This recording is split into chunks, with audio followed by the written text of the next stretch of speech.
See, I always thought a short sale had to do with any house I'm in. They just said, what, 5.7, 5.5? No, it has to be a short sale. I don't know most of the terms that we're talking about now, particularly considering the fact that so many people are bantering the terms around with people who desperately need the information and the help. We're going to try to provide that with Gus Suarez. And Gus, tell me about the company, first of all. I think it's important that people know who we're doing business with today on the McMahon Group. Absolutely, Pat. Gosold Realty is our company. We're a kind of a spunky little boutique type brokerage. We have a couple locations both in the East and West Valley.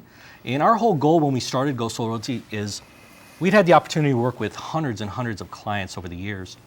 And what we found was most of them really didn't know what what was going on. They were kind of scared and needed someone to really just literally take them by the hand and kind of walk them through the process, kind of like a trusted friend or mentor. And what we found is our industry as a whole was seriously lacking professionalism. And it's one of those things that's sad in our industry because what we find is a lot of people think of real estate agents, unfortunately, kind of like as used car salesmen. And not to say anything bad about used car salesmen, but there's a certain perception that's out there. And we don't usually do very much to help the perception in a positive way. Well, you can say something negative about used car salesmen as long as you would also include the percentage of real estate people, as you did, who can't be trusted.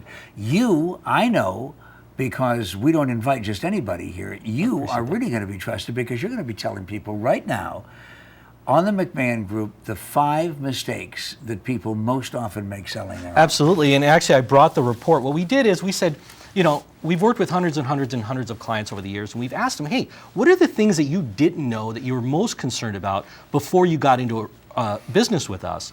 And what did we do that kind of helped you kind of get through the fear?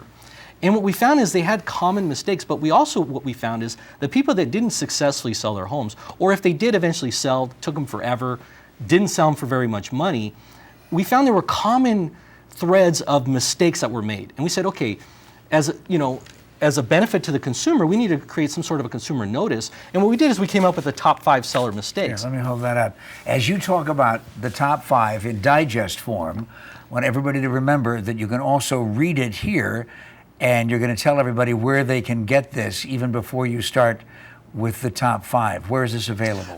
We actually have it as a download on our website. We can also send it out to you if you'd like to request it. Just give us a call. The phone number should be presented at some point. We're going to be putting it up on our other website, gohomerelief.com. Look at this. You see, we provide the same kind of service you do. We did the website, we have the phone number, and now here's the top 5 mistakes from Gus Suarez.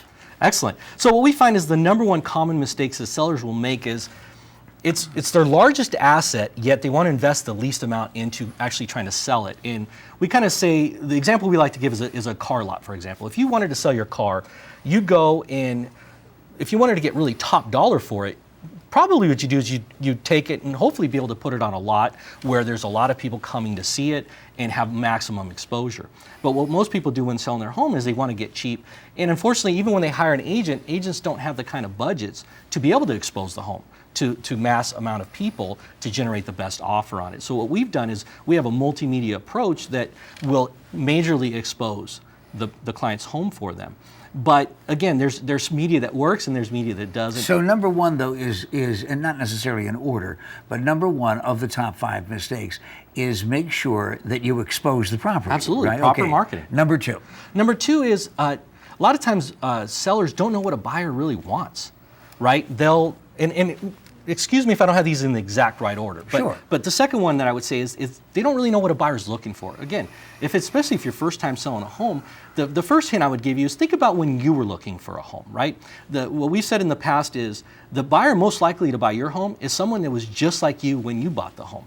Someone who's probably the same age you were, had the same interests, things like that. So you have to make sure that the home, when you're featuring it, features those qualities that you were most attracted to.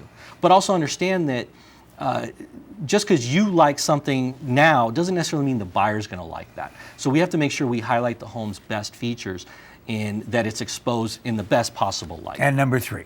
Number 3 I'd say is a lot of sellers can get really stubborn. They get fixated on a price. They get fixated on who they want to work with. And the reality is, for those of you who might not know this, It's definitely a buyer's market right now. Not to say that there aren't pockets of real high buyer traffic in certain price points in certain locations, but overall, as a general rule, right now it's more of a buyer's market. So as a seller, you have to be willing to work with the buyer. You know, with lending becoming as challenging as it is right now, there's a smaller pool of people actually able to buy a home right now. Now more than ever before, More be than flexible. ever. Huh? Absolutely. And number 5. And number 5, I would say, is making sure that you hire the right professional. Scary statistics, and it scares me even being in this industry. Last year in 2010, 50% nationwide of realtors didn't sell a single home.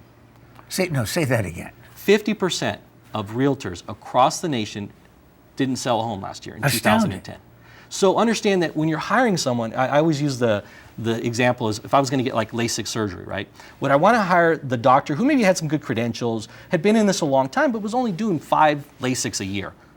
Or would you want to hire that company that was doing 100 of them every month?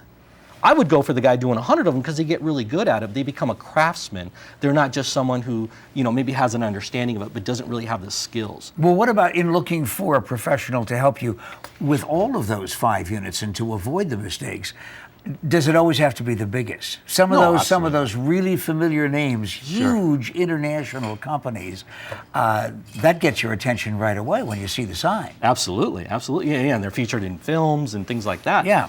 The thing that people don't really know if you're not in our industry is that when you hire someone from one of those, large companies, you're still hiring that individual agent, that individual agent's skill, that individual agent's experience, as well as their budget, how much money they actually have to be able to market and sell your home. And another scary statistic is within the first 2 years, if you're working with someone that's brand new in real estate, so it's within their first 2 years, and a lot of family members will do that. Hey, Cousin Joe just got his real estate license. He wants us to list our house with him.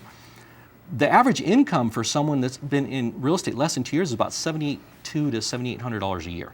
So understand, when you're only making that kind of money, you don't have the budget to be able to go and pay for marketing to get the home exposed. Now, I don't want somebody driving up in front of my house to work with me that is driving a 1953 Buick. And I want somebody who's already successful. I may want Go Sold, huh? Absolutely. Hey, Go Sold Realty, send me Gus Suarez or any of the professionals. I heard about it on the McMahon Group on AZTV.